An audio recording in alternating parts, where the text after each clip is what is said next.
Hi Madison, this is Imam again, and I'm trying to make a response to your latest emails. You have sent me two emails today, in which you focused a few points. Number one, to increase the PP of the container. Number two, to increase the opacity of the container. Number three, to put a label on on the container. And you have also said that you already shaped the container at your site, but if you find that if the container can be covered with a label, the customer, they will not find the gap. And now I'm going to make my response.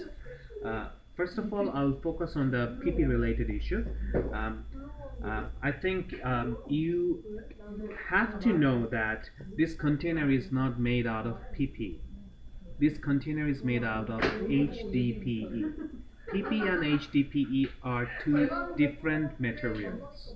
If you want to make the container flexible like this, to make it pressable, HDPE is the correct material.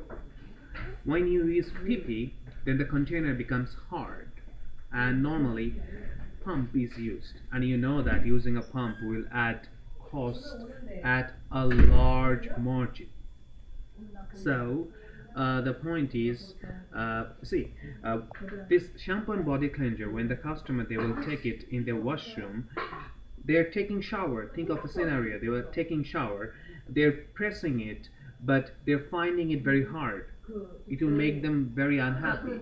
So to make it pressable easily, so that the content comes out very easily, we had to choose this HDPE material.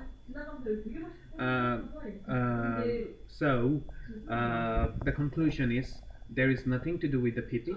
It is all about HDPE. If you want to know more about the difference between HDPE and PP, screen please.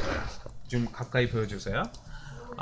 You can find it on Wikipedia. You can see Wikipedia. You can type resin identification code, and on this page there is a table you can find. One is HDPE, which is the second one.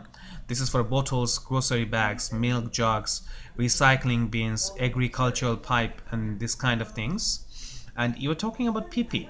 It is auto parts, it is industrial fibers, it is food containers and dishware. It means that it is very thick. So making it thick is quite okay. And there are containers which are made with PP, but you need a pump, Madison. You need a pump.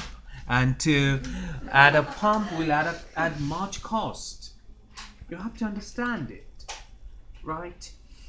Now, if you so that was the point about PP and one HDPE. So now, if you ask me to increase the opacity of this HDPE container, we have already contacted with the supplier, and they say that the current opacity is the highest level of opacity that could be achieved for this HDPE container. Why this shade is seen, because this is white and the content color is very rich. The content color is very colorful. Come here. See, the content is red. It's very colorful. It was strawberry, that it was red. See, 너무 환해서 색깔이 잘 안 보인다. this is right. I think the camera cannot focus on the color. So this is blue color. So this is happening because of the darkness of the content color. So what we can do as a solution, one of the solution, we can remove the color of the content, or we can decrease the color of the content. Yet scientifically, logically, probably the problem will not be solved 100%. I tried to put the content in a thicker HDPE container. See, its opacity might be higher, yet the shade is thin. Can you see it?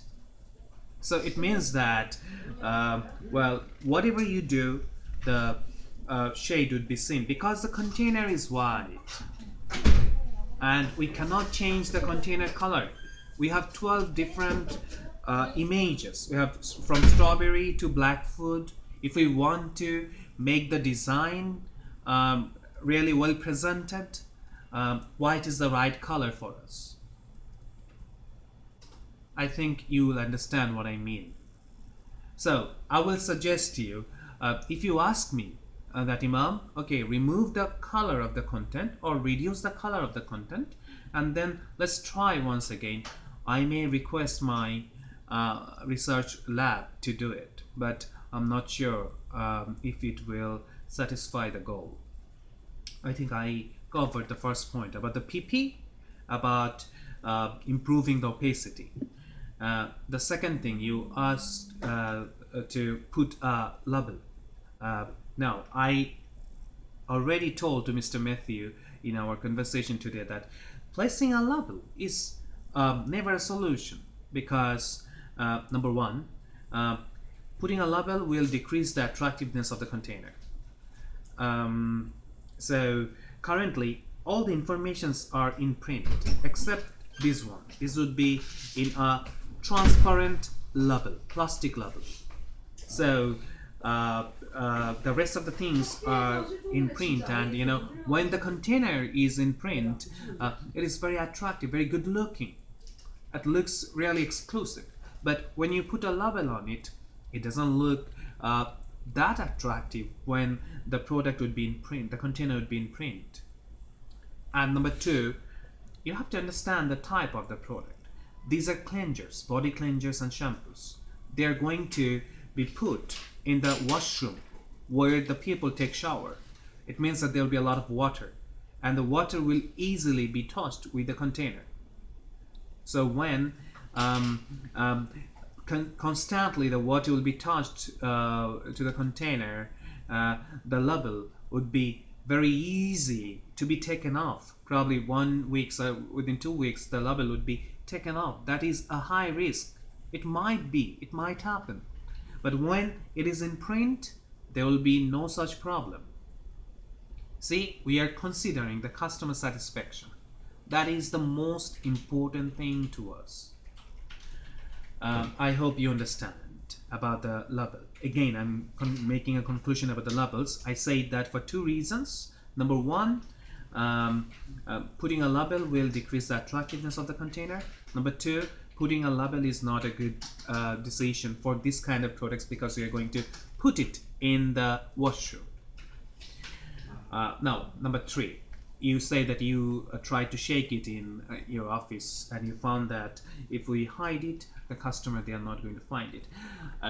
Madison, I truly appreciate your effort, but you have to understand that why shaking would be a problem? Because there is a gap. Because there is a gap. For example, in this container, can you come closer? The customer can easily find it, you know. When they will touch it, hold it, the moment they will hold it, they will easily find that there is a gap. Because the container is tall. If the container was small, they could not find the problem of the gaps because you know, the less the gap is, there is no sound and there is nothing like this. So I'm not sure if you have shaked this kind of container or not, but if you again try to shake a container of this size, putting the content up to this, you will see the result that shaking will give the person a feeling that there is a gap, and the customer will easily have a feel that, wow, I'm being cheated. I'm making a payment for I'm making a payment for this size of the container, and the company is trying to make me fool. They're showing me a bigger thing, but the inside is very small. Say, this is not logical. We're making a business. Trying to make a business for long term. It's not a one-time business. You know it, right? So when the 200 milliliter content is filled, it comes up to this. It means that this much is gap. So it makes a sound. But when there is 240, it is here up to this. Still there is a gap because all the products, they keep a little gap so that the content is not overflooded. So it will not make any sound. That is why we say that 240 milliliter for this size of container is the right quantity. We have no intention to increase the content. We were forced because the container size has been changed. Now in a taller container, it is really not that the 200 milliliter is no more an appropriate quantity if you want to make the customer satisfied, and if you want to avoid this kind of shaking related problems. I think I tried to cover all the issues, so let me check if I miss anything. I covered your pipette related issue, I covered the sticker related issues, I also covered the shaking related issues. So now it's up to you. Please let us know what you were thinking after after just watching my video. And from our side, what I would say that once the product would be in its final packaging, I'm sure it would be really presentable. And from our other markets, we are receiving very good praise for the design and for the concept. Hopefully you'll understand what I mean. I'm looking forward to your response. Thank you very much. Goodbye.